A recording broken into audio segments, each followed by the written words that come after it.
Pesantren Digital Aswa, Another Way to Jannah.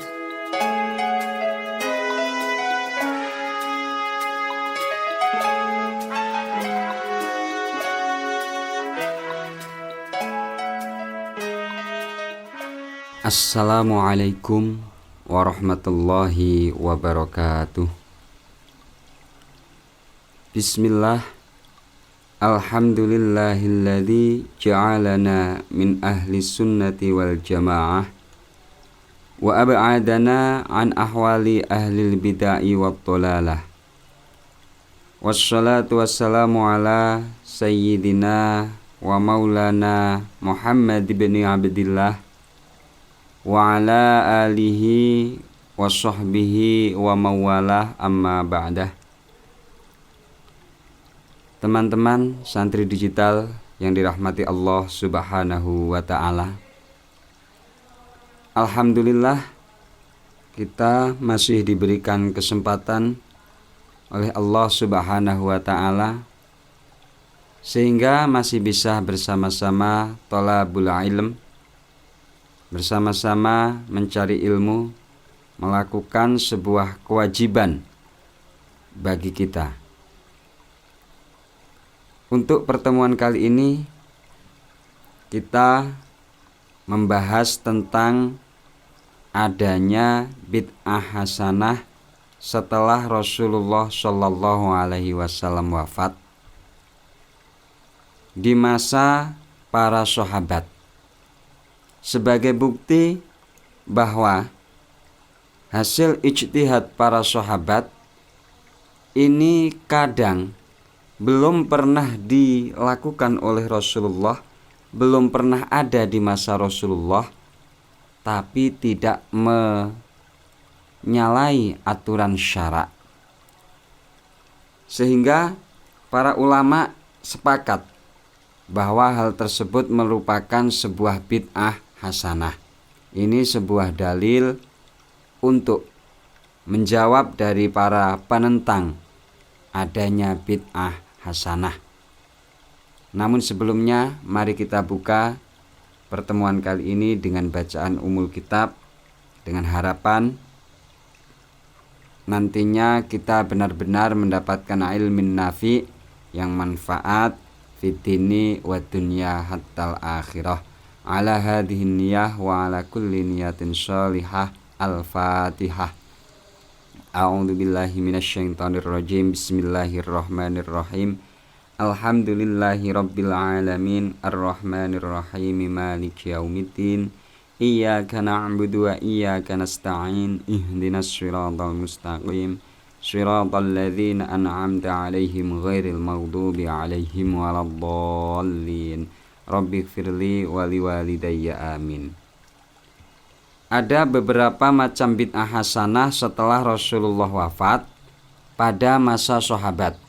Namun di sini hanya akan kami sampaikan beberapa saja, yang mana itu semua bisa menjadi bukti, bisa menjadi pegangan buat kita bahwa hal-hal tersebut sudah pernah dilakukan oleh para sahabat, dan kita mengetahui sejarah serta asal-usul kenapa hal-hal tersebut dilakukan, padahal di masa Rasulullah belum ada, dan bahkan sebagian ada yang dihukumi wajib, harus dilakukan.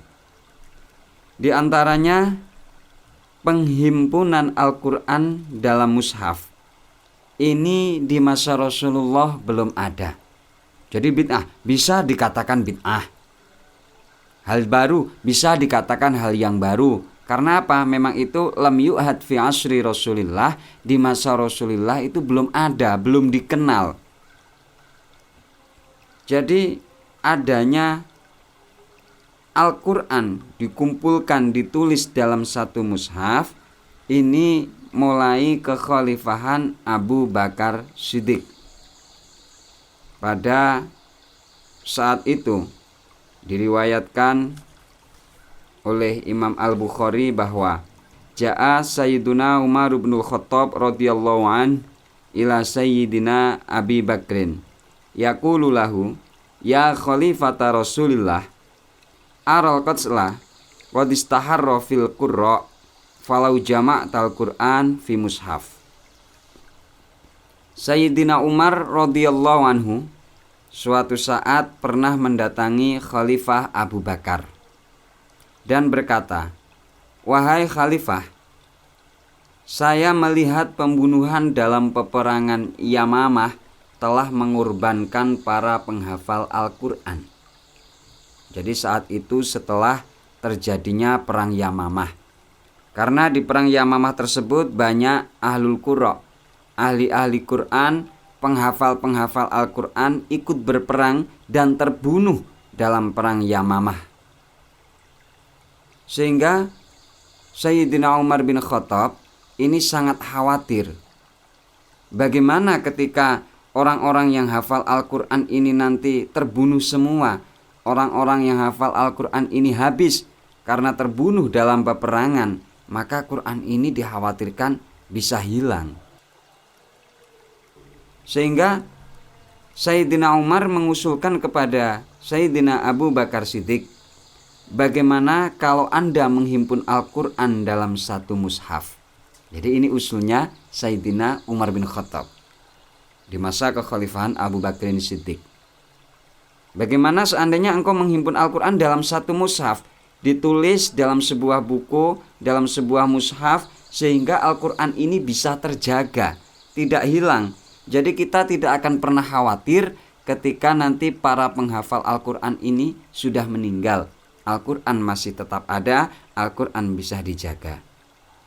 Fayaqulul khalifah, kaifa naf'alu syai'an lam yaf'alhu Rasulullah sallallahu alaihi wasallam. Sayyidina Abu Bakar Siddiq sebagai seorang khalifah saat itu pun menjawab, bagaimana kita akan melakukan sesuatu yang belum pernah dilakukan oleh Rasulullah sallallahu alaihi wasallam. Ini adalah jawaban daripada Sayyidina Abu Bakar sebagai seorang khalifah atas usulan Sayyidina Umar bin Khattab. Fayaqulu Umar, innahu wallahi khairun walam yazal bi hatta qabila. Umar menjawab, demi Allah, ini baik. Umar terus meyakinkan Abu Bakar sehingga Abu Bakar menerima usulan Umar. Jadi pertama, ini juga sudah menjadi perbedaan pendapat antara sahabat Umar dan sahabat Abu Bakar. Umar mengusulkan, Abu Bakar awalnya tidak setuju. Karena menghimpun Al-Quran belum pernah ada di masa Rasulullah, Abu Bakar pun menolaknya. Bagaimana kita akan melakukan hal yang belum pernah dilakukan oleh Rasulullah? Namun Sayyidina Umar meyakinkan Abu Bakar, terus meyakinkan sehingga akhirnya Abu Bakar pun yakin dan menerima usulan Umar. Fayab asani ila Zaid bin Thabit fayaqulani lahu dalik fayaqulu kaifa taf'alani syai'an lam yaf'alhu Rasulullah sallallahu alaihi wasallam.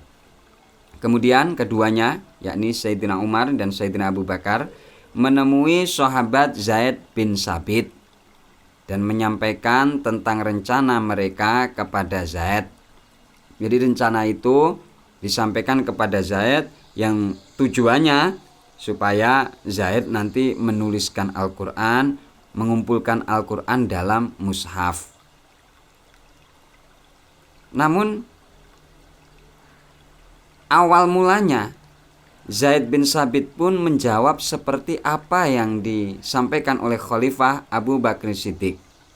Kaifa taf'alani syai'an lam yaf'alhu Rasulullah sallallahu alaihi wasallam.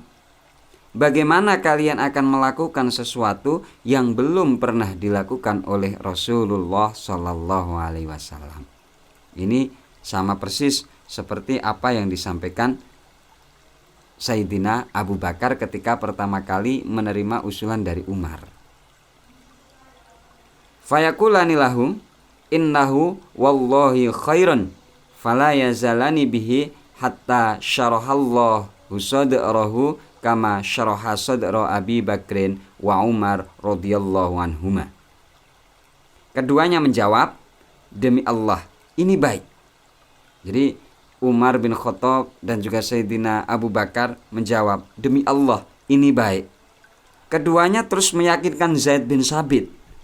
Hingga akhirnya Allah pun melapangkan dada Zaid sebagaimana telah melapangkan dada Abu Bakar dan Umar dalam rencana ini. Rawahu Al-Bukhari. Hadis ini riwayat dari Imam Al-Bukhari. Dapat disimpulkan bahwa Sayyidina Umar bin Khattab mengusulkan penghimpunan Al-Quran dalam satu mushaf. Abu Bakar pertama menolak karena itu belum pernah ada di zaman Rasulullah, tetapi Umar bin Khattab meyakinkan Abu Bakar bahwa hal itu tetap baik walaupun belum pernah dilakukan oleh Rasulullah Shallallahu Alaihi Wasallam. Dengan demikian, tindakan beliau ini tergolong bid'ah, ya, karena memang itu barang baru. Dan para ulama pun sepakat bahwa penghimpunan Al-Quran dalam satu mushaf hukumnya wajib meskipun termasuk bid'ah. Jadi walaupun ini dihukumi bid'ah, sesuatu hal yang baru, tapi ini hukumnya wajib agar Al-Quran tetap terpelihara. Bisa kita nalar lah, bisa kita bayangkan seandainya Al-Quran ini tidak tertulis, tidak ada dalam mushaf, adanya cuman dalam penghafal-penghafal Al-Quran. Jangankan untuk beribadah kita membaca Al-Quran, untuk belajar Al-Quran saja kita akan kesulitan. Karena saat ini beda jauh dari Islam di masa Rasulullah. Di masa Rasulullah memang orang semangat, hirohnya tinggi untuk menghafalkan Al-Quran dan hafalannya bisa dijaga. Sedangkan sekarang jangankan hafal Al-Quran, membaca Al-Quran pun kita masih kesulitan kadang. Nah, makanya dalam hal tersebut ulama menghukumi wajib kita membukukan Al-Quran. Pembukuan Al-Quran tersebut hukumnya wajib supaya Al-Quran tetap terpelihara. Maka ini dikatakan bid'ah hasanah yang wajibah. Teman-teman santri digital yang berbahagia, mungkin untuk pertemuan kali ini cukup itu saja. Semoga bermanfaat. Banyak kekhilafan, kesalahan, mohon maaf yang sebesar-besarnya. Akhiran, wallahul muwaffiq ila aqwamit thoriq. Wassalamualaikum warahmatullahi wabarakatuh. Pesantren Digital Aswa, Another Way to Jannah.